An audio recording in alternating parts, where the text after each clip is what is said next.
This video is about sum and product of the roots of the quadratic equation. Welcome po sa Math Dudes channel. Isang maulang araw sa inyo. Medyo nananalanta si Enteng, ang bagyong Enteng, at walang pasok. At ito ay nagbibideo ako, gumagawa ako ng video sa lesson para kahit suspended ang klase ay makapag-aral kayo. Ang topic dito ay the sum and product of the roots of the quadratic equation. Hahanapin natin ang values ng x. Yun ang magiging roots. So dalawa, di ba? X sub 1 tsaka x sub 2. So meron tayong root sub 1 tsaka root sub 2. Or r sub 1 tsaka r sub 2. Then hahanapin natin yung sum nila, i-add natin sila at hahanapin din natin yung product. Give the sum and product of the roots of x squared minus 6x minus 27 equals 0. So identify muna natin yung A, yung B at saka yung C. So yung A ay yung numerical coefficient ng quadratic term. So yung kadikit ni x squared, yun ang A, so 1. Yung B ay yung coefficient ng linear term, so yun yung kadikit ni x. So negative 6 ang B natin dito. And yung C ay yung constant term, yung negative 27. 27 is negative kasi common error ng mga students, hindi nila nako-consider na negative yung 27. 27 is negative, pati yung 6 is also negative kasi the operation involved is minus. So we will use the quadratic formula to find the roots of this quadratic equation. So ayan ang formula. Then substitute natin si A, si B and si C. Ayan na. Tapos solve na natin. Simplify. So yung negative parenthesis negative 6, ito ay magiging ano na yan, positive 6. Kaya pagdating dito positive 6. Kasi negative 1 times negative 6 is positive 6. Then, yung negative 6 squared ay positive 36. Kasi negative 6 times negative 6, positive 36. Tapos, negative 4 times 1,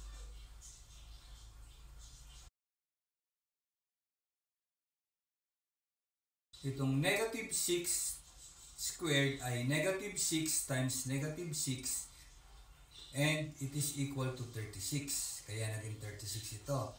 Tapos negative 4 times 1 is negative 4. Negative 4 times negative 27 is positive 108. So ito yun, positive 108. Kaya magiging 36 plus 108. And 2 times 1 is of course 2. I-add na natin si 36 plus 108. Ayan. 36 plus 108 equals 144. And then hanapin natin si square root ng 144. Square root ng 144 is 12. So magiging plus minus 12 siya. So dito, mahahanap na natin yung root sub 1 natin at saka yung root sub 2. Ayan.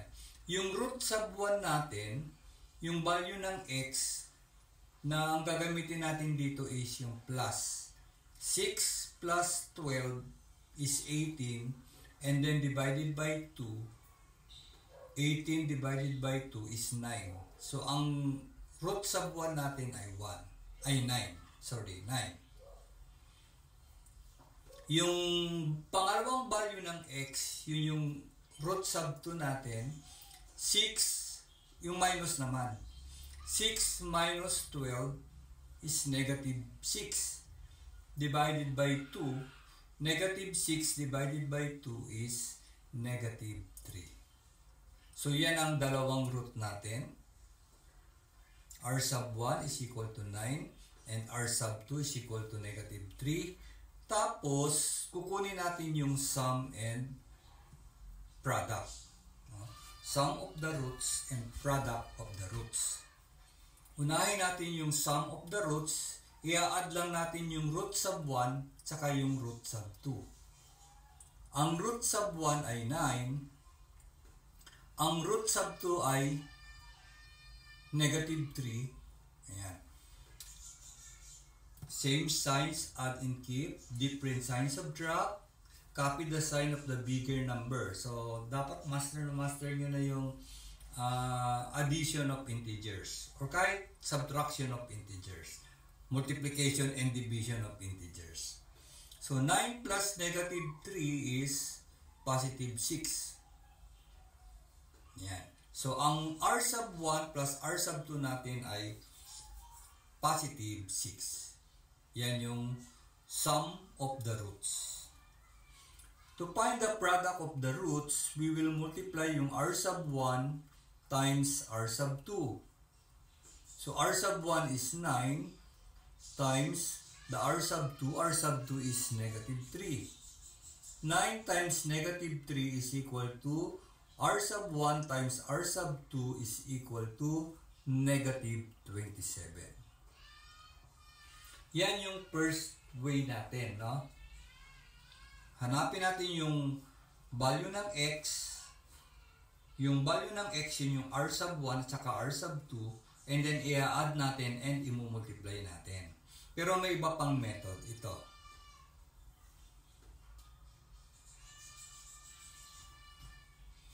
Ayan. Pag in-add natin si R sub 1 at saka R sub 2, equal siya sa negative b over a. And pag multiply natin si R sub 1 at saka si R sub 2, equal siya sa c over a.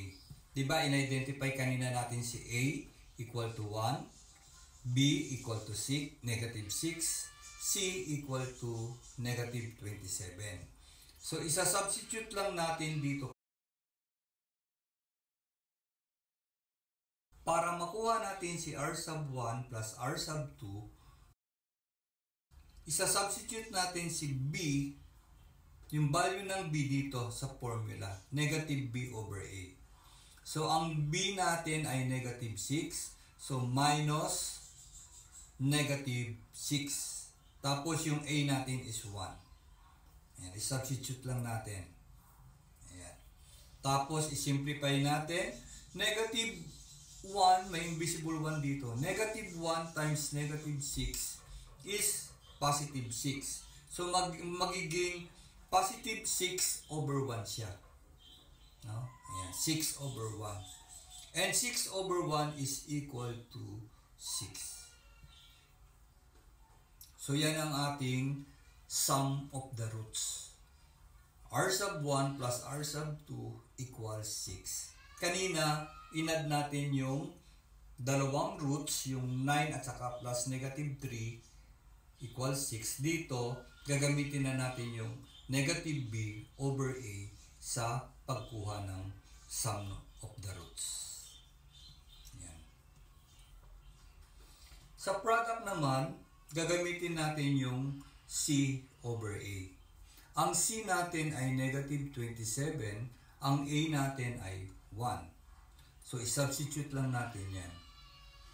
Ayan, negative 27 over 1. Negative 27 over 1 is equal to negative 27. So, R sub 1 times R sub 2 is equal to negative 27. So, ang sum of the roots ay 6 at ang product of the roots ay negative 27. Example number 2. Give the sum and product of the roots of 4x squared minus 28x plus 49 equals 0.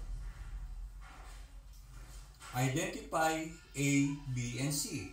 A is 4, B is negative 28, C is 49.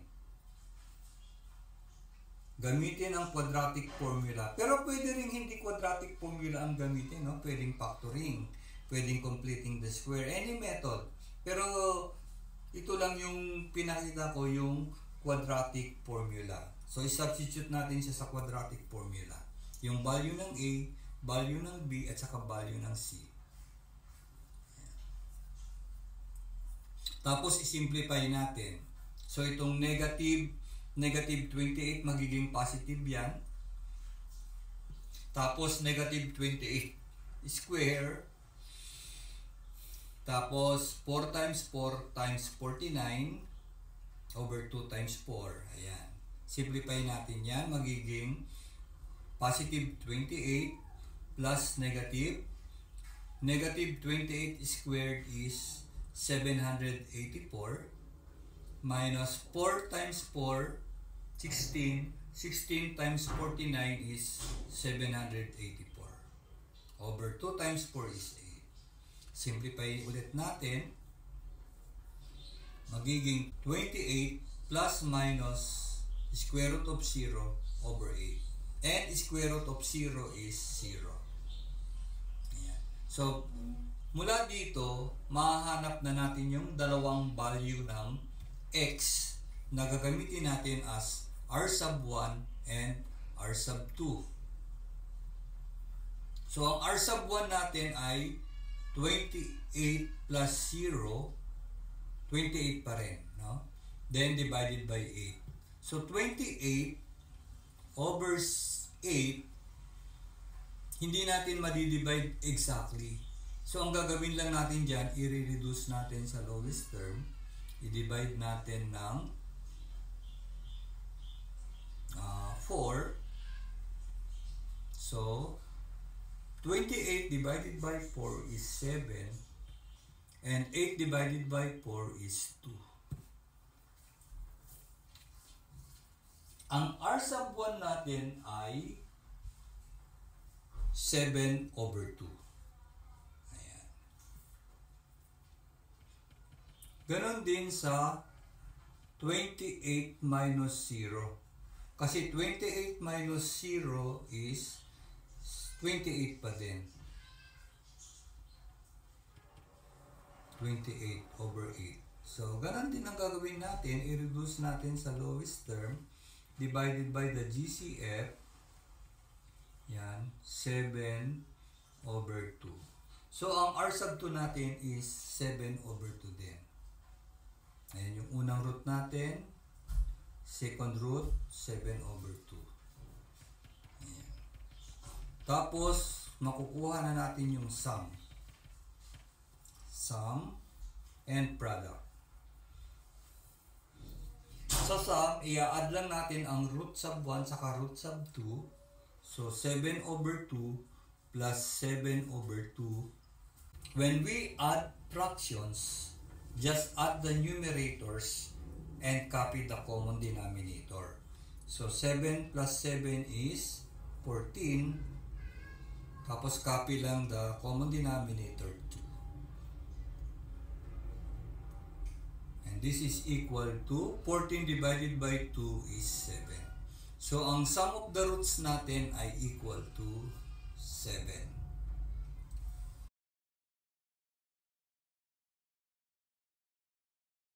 Ngayon, yung product, r sub 1 times r sub 2, r sub 1 is 7 over 2 times r sub 2, 7 over 2 din. When we multiply fractions, multiply the numerators, multiply the denominators, and simplify, no? So 7 times 7 is 49. And 2 times 2 is 4. So 49 over 4. Kasi hindi mo na sila masisimplify. Ang GCF nila is 1. So hindi mo na masisimplify yan. So ang product of the roots is equal to 49 over 4. So, ang sum of the roots natin ay 7 at ang product of the roots ay 49 over 4. Ngayon, kukunin natin yung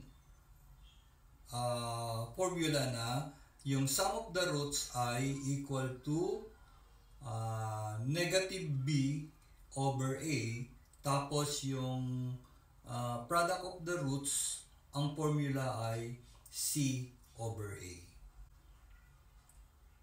Yan. Titignan lang natin yung values ng A, B, and C, no? Para makuha natin yung sum of the roots at saka product of the roots. Ang sum of the roots ay equal to negative B over A. So, ang B natin dito ay negative 28. So, maglalagay pa rin tayo ng itong B na to, itong negative na to, isusulat pa rin natin. Tapos yung value ng B na negative 28. Kaya negative 28. Ayan, over 4. Ang A natin ay 4. Tapos isi-simplify natin yan. Negative 1 times negative 28 is positive 28 over 4. And divide 28 divided by 4, ang sum of the roots natin ay 7. Same lang kanina. No? Kahit anong method ang gamitin mo, same lang ang lalabas na sum of the roots, saka product of the roots. Dito sa product of the roots, C over A, di ba? Ang C natin ay 49, ang A natin is 4. So, 49 over 4. So, hindi na natin masisimplify yan, kaya yan na yung sagot. 49 over 4. Mas madaling gamitin ang itong negative B over A tsaka C over A kaysa doon sa hahanapin natin yung root tapos i-add natin at isa-multiply natin. Mas madaling gamitin itong negative B over A at saka C over A. And gagamitin din natin ito sa form ng quadratic equations given yung sum tsaka yung product ng mga roots. Let's go to example number 3. Give the sum and product of the roots of 2x squared plus 3x minus 1 equals 0. So, in this case, ang A natin ay 2, ang B natin ay 3, ang C natin ay negative 1. Ayan. Quadratic formula pa rin ang gagamitin natin. Pero kung meron kayong ibang way na mas nadadalian kayo sa paghanap ng roots, okay lang, walang problema doon. Dito, ang sum ng 9 plus 8 is not a perfect square. Unlike kanina, no, mga perfect squares, dito hindi. 9 plus 8 is 17. Ayan. Tapos ito na yung dalawang roots mo, isang plus, isang minus. Ang r sub 1 mo is yung plus, negative 3 plus square root of 17 all over 4. Ang root sub 2 mo ay ganun din, negative 3 minus square root of 17 over 4. Ito lang yung difference nila, no? Ito plus, ito minus. So, hanapin na natin yung sum at saka product. Sa sum, i-add lang itong dalawang roots na yan. Ayan. Root sub 1 plus root sub 2. Ayan yung root sub 1 at ito ang root sub 2. Okay. Kaya, pag ganito na yung case, baka mahirapan na kayo. Kasi hindi pa natin nadidiscuss yung addition, subtraction, multiplication, and division involving radicals, no? So, meron namang yung pangalawang way para medyo mas madali yon. So, ito, positive square root of 17 plus negative square root of 17, 0 na yan, no? 0. So, ang may iwan na lang dyan is negative 3 plus negative 3. And negative 3 plus negative 3 is equal to negative 6. Ayan. Tapos, di ba pag nag-a-add ng fraction, kinakopy lang yung denominator. So, over 4. So, i-reduce natin sa lowest term. So, ang GCF ng 6 at saka 4 ay 2. So, divided by 2. So, ang sagot dyan is negative 3 over 2. So, ang root sub 1 natin plus root sub 2 natin ay negative 3 over 2.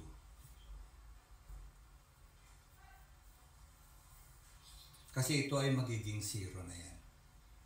0. Sa product of the roots naman, multiply lang natin yung root sub 1 times root sub 2. Root sub 1 is yung plus, root sub 2 ay yung minus. Ayan.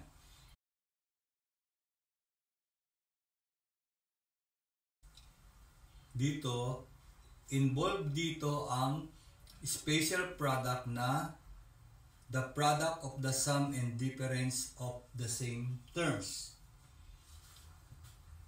So, negative 3 times negative 3 is positive 9.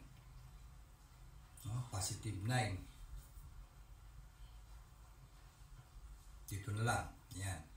Tapos, minus kasi positive times negative is negative. So, minus. Tapos, square root of 17 times square root of 17 is 17 na lang. No? 17. May separate tayong lesson dito, ha? Sa ganitong problema. Yan. Tapos, over 4 times 4 is 16. Tapos, 9 minus 17 is negative 8. Different sign, subtract. Copy the sign of the bigger number. Tapos, over 16. Ngayon, pag nireduce natin yung negative 8 over 16, equal siya sa negative 1/2. So, ang product natin ay negative 1/2. Since hindi pa natin nadidiscuss yung ganitong multiplication of radicals, ito na lang muna ang gamitin nyo pag involve yung ganitong may radicals. Kasi yung first two examples natin, walang involved na ganito. Ganito na lang gamitin nyo yung yan, A, B, and C. So, yung sum of the roots ay negative B over A. Ang B natin ay 3. So, negative 3. Ang A natin is 2. So, negative 3 over 2. So, pwede na itong sagot na to, pero simplify pa natin kasi meron siyang parenthesis. Ayan.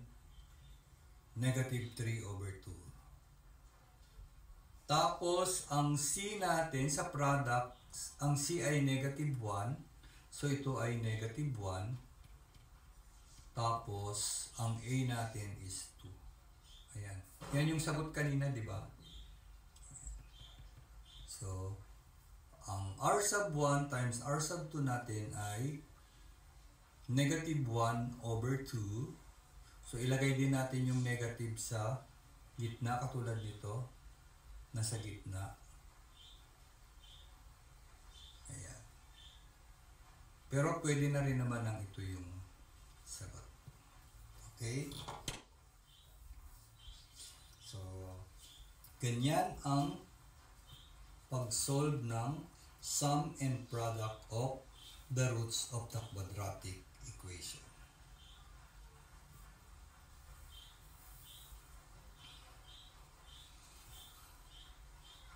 Thank you very much for watching this video. Bye!